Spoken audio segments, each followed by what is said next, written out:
ગઢ ગામે આવેલ શ્રી જંબુદ્વીપ બાહુબલી મંદિરના ટ્રસ્ટીઓ વિરુદ્ધ લેન્ડ ગ્રેબિંગ એક્ટ હેઠળની ફરિયાદ નોંધાતા ભારે ખળભળાટ મચી જવા પામ્યો હતો. પ્રાપ્ત વિગતો મુજબ ભાવનગર જિલ્લાના શિહોર તાલુકાના સોનગઢ ગામે 90 વર્ષ જૂના સરકારી જાહેર રસ્તા પર દિગંબર જૈન સ્વાધ્યાય મંદિરના ટ્રસ્ટીઓ દ્વારા શ્રી જંબુદ્વીપ બાહુબલી મંદિરના નામે કરેલ બાંધકામ જે દબાણ મુક્ત કરાવવા રાજેન્દ્રભાઈ વસંતલાલ શાહ દ્વારા લેન્ડ ગ્રેબિંગ એક્ટ હેઠળ તમામ ટ્રસ્ટીઓ અને જવાબદાર વ્યક્તિઓ વિરુદ્ધ ફરિયાદ નોંધાવી હતી. જિલ્લા કલેક્ટર શ્રીને કરાયેલ ફરિયાદ અંગેની માહિતી રાજેન્દ્રભાઈ વસંતલાલ શાહે સિટી ન્યૂઝને આપી હતી, જે અત્રે પ્રસ્તુત છે.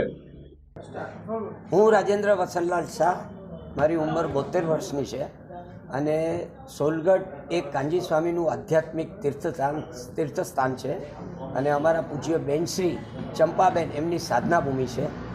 એ સાધના ભૂમિ પ્રત્યે અમોને એટલી લાગણી, શ્રદ્ધા અને ભાવના છે, એટલા માટે થઈને અમને લોકોને કાંજી સ્વામી અને બેનશ્રી ચંપાબેને જે નાનપણથી સંસ્કાર આપેલા છે એની રૂએ સોનગઢની અંદર, સોનગઢમાં કોઈ પણ મુમુક્ષુઓ ખોટા કામ ન કરે, ટ્રસ્ટીઓ પણ ખોટા કામ ન કરે એવી હું અપેક્ષા રાખતો હતો અને ટ્રસ્ટી મંડળ હંમેશા સારા જ કામ કરે બધી રીતે.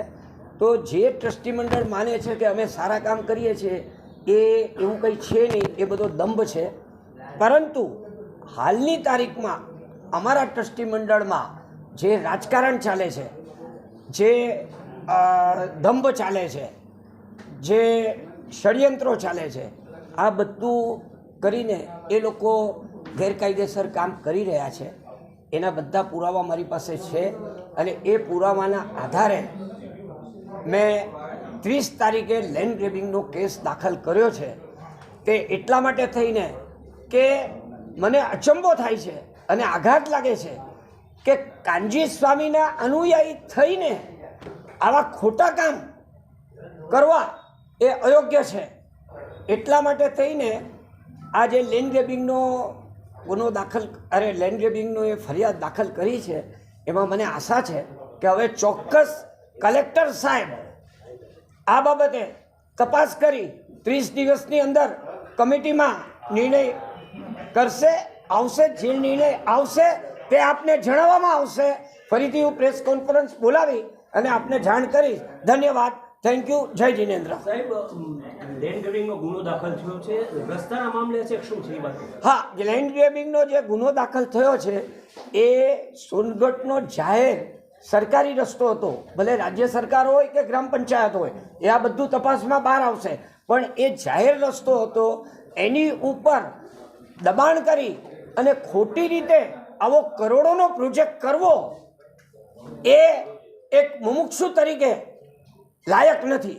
મુમુક્ષુ એ કર્તવ્ય નથી મુમુક્ષુનું કે આવું ખોટું કરીને પ્રોજેક્ટ કરવો એ કાંજી સ્વામીના અનુયાયી કહેવાય નહીં.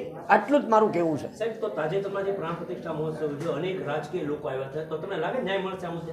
તો મને આશા છે કે સત્ય કોઈ દિવસ છૂપું રહેતું નથી.